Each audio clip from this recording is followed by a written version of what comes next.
So your aquarium filter has stopped working. Chances are you're talking about a hang on the back filter like this style here, and you've literally come up to your tank and it just stopped working and you're looking for some help with this. Hey there guys, my name is Chris and this is Palmer Aquatics. As you can see, my house is full of aquariums and I have a huge passion for this. So if that is something that you also enjoy, please consider subscribing. I guess without further ado, let's get into fixing or repairing this broken aquarium filter.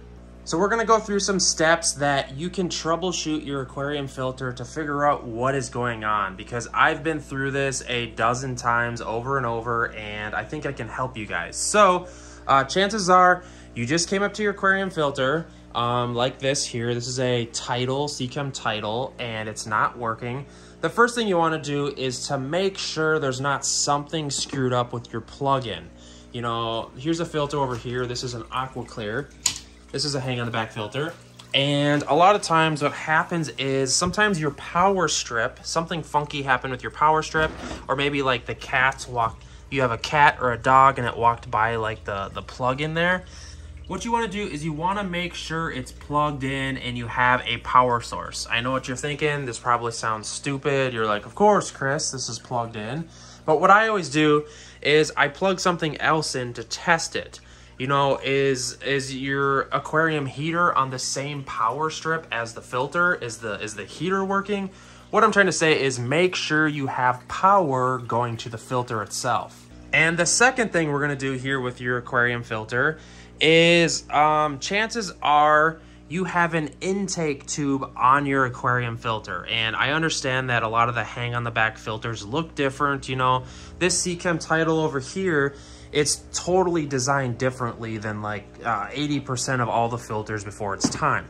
But most filters have an intake tube in which it sucks water out of the tank into the canister itself here. So what you want to do here is you want to lift this up.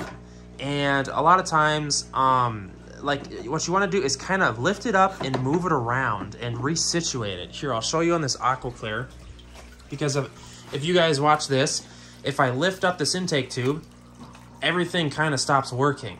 And this filter appears to be not working, and it's just because the intake tube is in the wrong placement. Sometimes these things get bumped, and if I place it in there, it will then work again. So, and if that, if it turns on and then turns off, chances are something is wrong with your intake tube. So what you're gonna wanna do here is pull it up and kind of just take a look at your impeller. And I understand all filters are different. Here, let me set the camera down for a sec. So I got the intake tube off, and what you wanna do is you just kind of wanna start disassembling things and making sure that something isn't wrong with your impeller. It's funny, there's a little snail clutch right here. Those are snail eggs. I had a snail crawl out of the aquarium into here and lay eggs. They didn't hatch because they need more moisture. So what you want to do is you want to take out that impeller, because one simple little like granular of gravel or like sand can sometimes screw things up. And what you're going to have to do is figure out if it's rebuildable. You know, a lot of times the cheaper filters aren't rebuildable.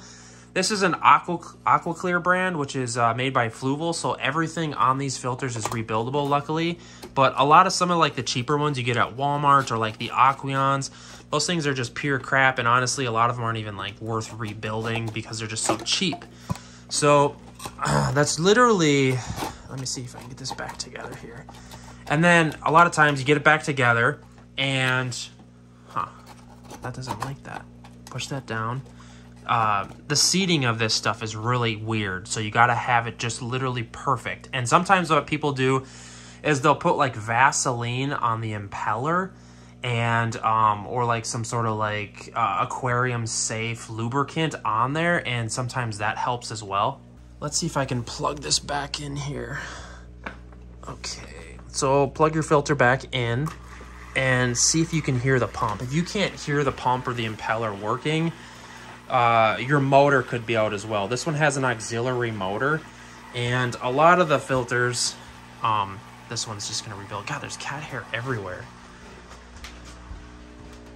But like a lot of these other styles have the pump inside of here, and a lot of times you can't rebuild it. Like this is the Marineland filter, and I tell a lot of people to go out and buy the Marineland filters because they're super cheap, and you can literally kind of just replace them for the price of like rebuilding certain components within the Aquarium filter. Another issue that you might be having is that the filter isn't priming itself. Sometimes you can hear the pump running, and sometimes you got to take a cup of water and pour the water where the pump is located to kind of like prime itself, because it needs that suction. This one is working better now, and a lot of times if there's like a granular of gravel in that pump, you can kind of hear it. Hopefully this video kind of helped you troubleshoot on why your Aquarium filter stopped working. And again, guys, if you know, some of these cheap brands, it's just not worth rebuilding these Aquarium filters just because it's just cheap enough to buy a new one. And if you get on Amazon, you're gonna save a buttload of money buying it versus getting it at like a big box chain store like Petco or PetSmart. It's gonna be like double the price there. So you can get the Marineland Aquarium filters, like the smaller ones, for like 20, 30, 40 bucks. So if and if you have a smaller aquarium, like a Nano or something, just use a little tiny sponge filter. They're super cheap, they're easy. Hit me up in the comment section. Hope this video helped you. It sucks that your aquarium filter is not working. It is what it is. This happens all the time. I guess you got to move on with your life, get yourself a new one, or if you have a good brand like a Fluval or something, just rebuild some of the components. All right, guys, I will see you in the next one.